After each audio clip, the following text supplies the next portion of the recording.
Captain America Civil War opens to wide release this weekend. Have we finally reached superhero saturation, or will Civil War directors, the Russo brothers, keep audiences crazy for Cap and clamoring for more? I'm Cinema Siren Leslie Kamal, and this is my review. Cinema Siren. Let me start with not so much a warning as a tease.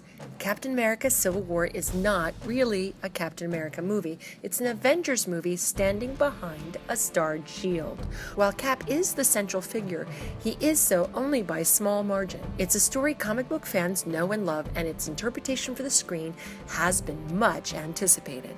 As the name implies, the central storyline of Civil War is that our favorite costumed characters, once friends, are now at odds. Being asked to allow oversight by the powers that be has led to a rift. Captain America leads one side and Iron Man leads the other.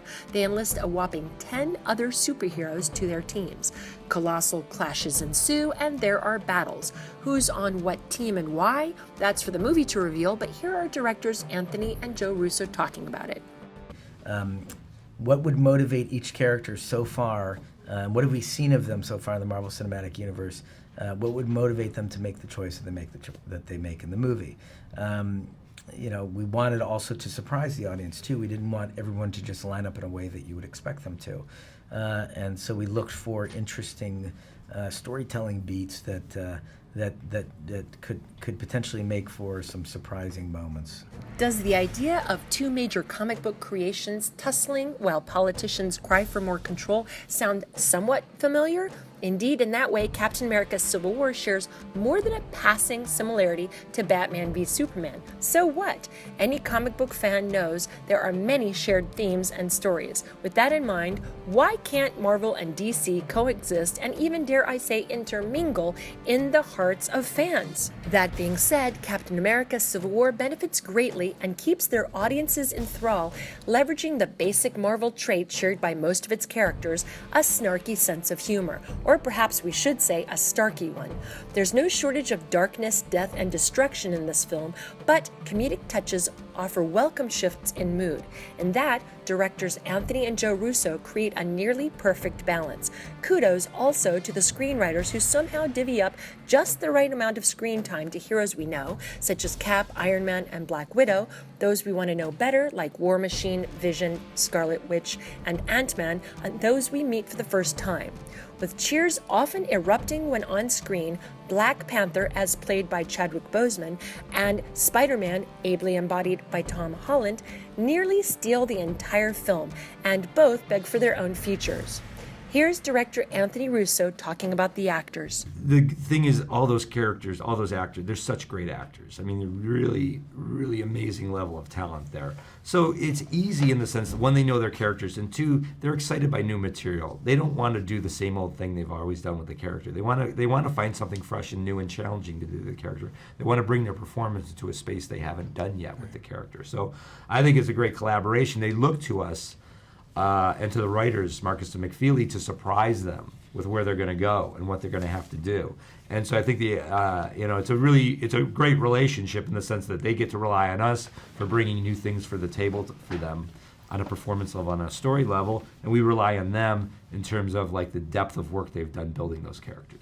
There are some strong, surprising character arcs, especially for Steve Rogers, which is as it should be.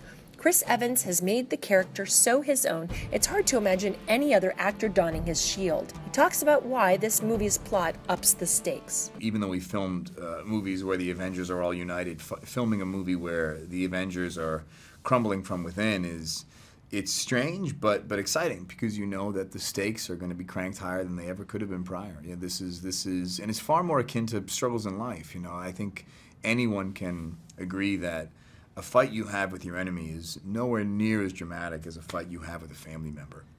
When it's someone you simultaneously hate and love, I mean, it just makes it that much more complex. Robert Downey Jr. also weighs in on Evans as Cap. I really couldn't imagine anyone else in that role. And from the first outing, I think also it's probably the highest degree of difficulty of all the superheroes in the Marvel world to get right. And so I think there was just a certain confidence and humility you had to have going in. And Chris has gotten more and more detached from his own neurosis or judgment as the years have gone by. I mean, initially you're like, oh my God, the thing with the shield and what if, and then once it was so embraced by, you know, the movie going public, I think it's really, it's also afforded him the opportunity to do a lot of other stuff he wants with, you know, directing and all that. So, you know, he just has a great, first of all, to look good in that helmet is like, I don't know, they should have done like a random like facial pattern search, you know. It was just the right guy for the job. Downey Jr. himself is quite a standout in the film. We learn a great deal about Stark's backstory and the personal demons that plague him, and as usual, the actor is up to the challenge.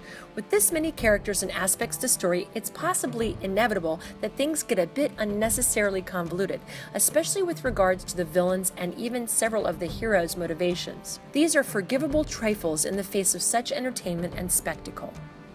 Captain America Civil War has thrown down the gauntlet for any other would-be blockbuster released in 2016.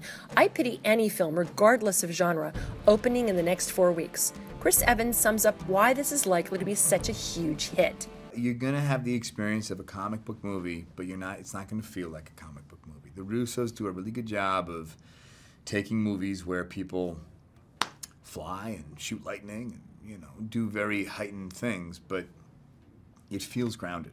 It feels relatable. It feels like a normal human story, a human struggle with a little streak of comic book in it. It doesn't feel so completely overwhelmingly comic booky that it's no longer identifiable. I give Captain America Civil War a B+.